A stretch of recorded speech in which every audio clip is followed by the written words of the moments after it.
জন্মের পরই তাকে ত্যাগ করেছিল মা। যে বয়সে মায়ের বুকে খোঁজার কথা উষ্ণতা, একটু স্নেহ, সেই বয়সে শিশু পাঞ্চ বঞ্চিত হয় সবকিছু থেকে। মা কেন তাকে ত্যাগ করেছিল তা যেন প্রকৃতির বিচিত্র এক রহস্য। শুরুর দিকে অন্য বানররাও তাকে প্রত্যাখ্যান করে। বানর শিশু পাঞ্চ এরপর একাই বড় হতে থাকে। সে যে চিড়িয়াখানায় থাকে তারা পাঞ্চের একাকিত্ব দেখে একটি পুতুল দেয়। সেই পুতুলটি হয়ে ওঠে পাঞ্চের একমাত্র সঙ্গী। তাকে জড়িয়ে ধরেই কাটত সেই বানর শিশুটির সময়। সেই দৃশ্য পৃথিবীর কোটি কোটি মানুষ দেখে আপ্লুত হয়। তবে এখন মেকাক প্রজাতির শিশু বানর পাঞ্চের জীবন আর একাকী নয়। রোদ ঝলমলে সকাল, পাথরে এনক্লোজারের উপর উঠতে চেষ্টা করছে ছোট্ট এই মেকাক। পাশ থেকে এগিয়ে আসে এক প্রাপ্তবয়স্ক বানর। ধীরে সাবধানে তাকে ঠেলে ওপরে তুলে, তারপর দুহাতে জড়িয়ে নেয় বুকের ভেতর। রীতিমতো ভাইরাল হয়েছে এই দৃশ্য এবং সেই ছোট্ট মেকাক পাঞ্চ।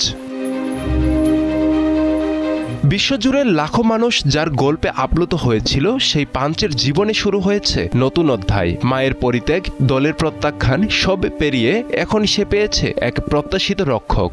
ভিডিওতে দেখা যায় এক প্রাপ্তবয়স্ক বানর যেন তার বডিগার্ড। পাথরে উঠতে সাহায্য করছে, বিপদে আগলে রাখছে, স্নেহভরে জড়িয়ে ধরছে। ধীরে ধীরে পাঞ্চকে মেনে নিতে শুরু করেছে পুরো দল। মেকাক সমাজ অত্যন্ত সংগঠিত।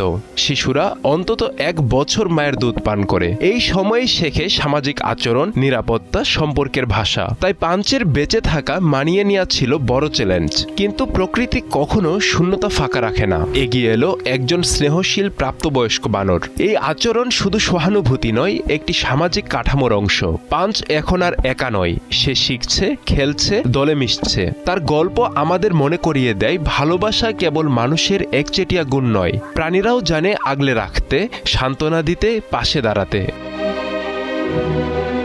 মায়ের শূন্যতা হয়তো কখনো পুরোপুরি ভরে না, কিন্তু নতুন সম্পর্ক, নতুন আস্থা জীবনকে আবারও পথ দেখায়। ইচিকাওয়ার ছোট্ট পাঞ্চ তাই এখন শুধু একটি বানরের গল্প নয়, এটি আশা, গ্রহণযোগ্যতা আর স্নেহের গল্প। আব্দুল্লাহ আল মারুফ, ৭১।